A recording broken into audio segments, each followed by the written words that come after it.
Hola Diablada, ¿cómo andan? ¿Cómo están? Bienvenidos, bienvenidas a Independiente No Duerme. Hoy para hablar del nuevo dueño de la camiseta número 10 del Rey de Copas de Santiago Tolosa, el último de los refuerzos que llegaron a Independiente en este mercado de pases, se hará cargo del dorsal que estaba libre, que había utilizado Alan Soñora antes de irse de Independiente. Y la propuesta en este informe es la siguiente. Vamos a repasar desde el retiro de Ricardo Enrique Bocchini en 1991, quienes utilizaron la camiseta número 10 del rojo, quiénes estuvieron a la altura, quiénes no lo estuvieron, quiénes sorprendieron justamente por aparecer con este número, uno por uno, nombre por nombre, en qué momento, quiénes se hicieron cargo y cómo fue que terminaron utilizando este dorsal tan representativo, lógicamente el más representativo de nuestra historia, en este informe de Independiente No Duerme. Los invito, como siempre, si les gusta el material, a likearlo, a suscribirse a nuestro canal y obviamente a dejarnos en los comentarios quiénes creen que estuvieron a la altura y quiénes creen que no lo estuvieron. No hace falta aclarar que el Rey Mago Zarateño es nuestro máximo exponente en la materia. Ricardo Bocchini no solo es el principal símbolo de la época más gloriosa de Independiente, donde disputó los 19 años de su carrera como profesional y cosechó nada menos que 13 títulos, sino que también es un arquetipo perfecto del dorsal número 10.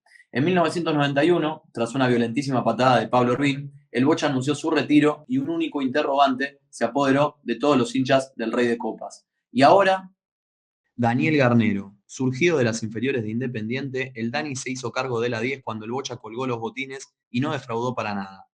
Con 22 años, Garnero naturalizó el hecho de vestir la camiseta más representativa de la historia de Independiente y se convirtió en una de las grandes figuras del rojo en la primera mitad de la década del 90, siendo además uno de los emblemas del recordado campeón en el Clausura 94, ganando también las Supercopas de ese año y el siguiente y la Recopa 95 ante Vélez en Japón.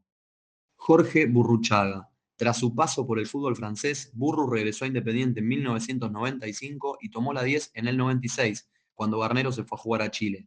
El campeón del mundo con el rojo y la selección argentina fue otro de los protagonistas en las conquistas del Maracaná y Japón con el zurdo López y Miguel Brindisi como entrenadores. El ídolo del Rey de Copas cuidó muy bien de la 10 hasta su retiro, donde el Dani volvería a tomar la posta hasta que decidieron sacársela. Sebastián Rosenthal. El chileno parecía contar con las condiciones ideales para repetir en Europa todo lo bueno que había hecho en su club de origen, la Universidad Católica. Sin embargo, las reiteradas lesiones que padeció cuando llegó al Rangers terminaron marcando a fuego su carrera. Astutos, los dirigentes del club escocés quisieron cederlo a la Católica para que recobrara la forma. Y aunque no lo consiguió, Independiente apareció en el horizonte y Osvaldo Piazza, el DT del Rojo, lo recibió con algo más que los brazos abiertos. Decidió darle la mítica camiseta número 10. De su paso por el club se recuerda un gol en una derrota ante Palmeiras por la Copa Mercosur, un penal errado ante Lanús y un dato que pinta perfectamente su estadía en Avellaneda. Cada vez que fue titular, el rojo perdió. Por más que sabía que el 10 de Independiente es el Bocha, yo me sentía muy cómodo con la camiseta. Me molestó mucho cuando me la sacaron. ¿Sí? Me la ¿Quién te la sacaron, sacó? el pelado Piazza. ¿Y qué camiseta te dio? ¿Sabes qué? Y yo agarré la 22 ahí. Vino Sebastián Rosenthal y le dio la camiseta número 10. Ahora, el semestre siguiente me dan la 10 y le digo, no, yo no la quiero la 10. ¿Cómo que no? Digo, no, yo tengo la 22. ¿Y quién le damos la 10? ¿Y a mí qué me pregunta? Me hubiesen preguntado antes, cuando me la sacan, no me preguntas ahora. Aunque primero mucho no le agradó la idea, fue nuevamente Garnero quien se hizo cargo de la 10 de Independiente hasta que se fue a México y un joven Daniel Gastón Montenegro llegó a préstamo desde Francia para disputar el clausura del 2000. Pablo Guiñazú, tras un breve paso por el Perugia de Italia, luego de ganarse un nombre en Newell's, el Cholo llegó al rojo denso trocero y se terminó haciendo cargo de tomar un fierro caliente en un momento complicado para el equipo. Aunque mayormente todos lo recordamos con la 7 por lo hecho en el Apertura 2002, el cordobés fue el 10 del rojo hasta que Federico Insúa desembarcó en Avellaneda. Federico Insúa. Junto al Cookie Silvera y a Daniel Montenegro, el Pocho fue una de las grandes figuras del equipo campeón de la mano del Tolo Gallego. Su salida repentina a Boca en 2004 lo puso en el ojo de la tormenta de muchos hinchas, pero para algunos se redimió con su vuelta en 2014 para ayudar al club en su vuelta a la primera división.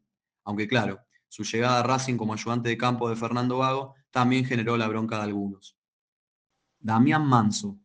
Tras destacarse varios años en Newell's y luego de un breve paso por el Bastia francés, el Piojo llegó a Independiente a mediados de 2003. Aunque comenzó con todo jugando un partido que parecía consagratorio en su debut frente a Estudiantes, nunca estuvo realmente a la altura de lo que demanda la 10 del Rey de Copas. Es cierto, se iluminó en alguna noche de Copa Libertadores con el Pato Pastoriza en el banco, pero el equipo que integró tampoco lo ayudó mucho. Sergio Agüero. A los 15 años, el Kun tuvo su debut en la primera de Independiente de la mano de Oscar Ruggeri, aunque comenzó a lograr mayor continuidad en 2005 y con la llegada de Julio Falcioni. Por su técnica y habilidad, se caía de Maduro que sería un crack mundial y que lógicamente terminaría utilizando la camiseta número 10 del rojo.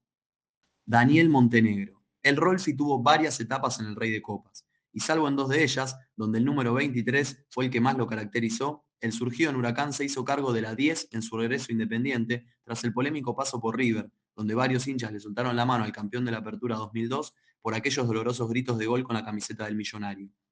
Pese a las pésimas campañas y a los malos resultados, Montenegro fue una de las figuras de Independiente en esos años, siendo el máximo goleador del equipo en el Clausura 2009 y anotando varios goles en clásicos durante la temporada antes de irse al fútbol mexicano. Patricio Rodríguez. Por sus características físicas a la hora de aparecer en primera, el mundo independiente no pudo evitar comparar a Patito con el Kun Agüero. La expectativa era bien alta tras algunas actuaciones destacadas, sobre todo en uno de los recordados torneos de verano en Mar del Plata, y Rodríguez terminaría tomando la 10 a mediados del 2009. Lo cierto es que, a pesar de algunas jugadas y goles inolvidables, alternó buenas y malas y jamás logró convertirse en el Pato.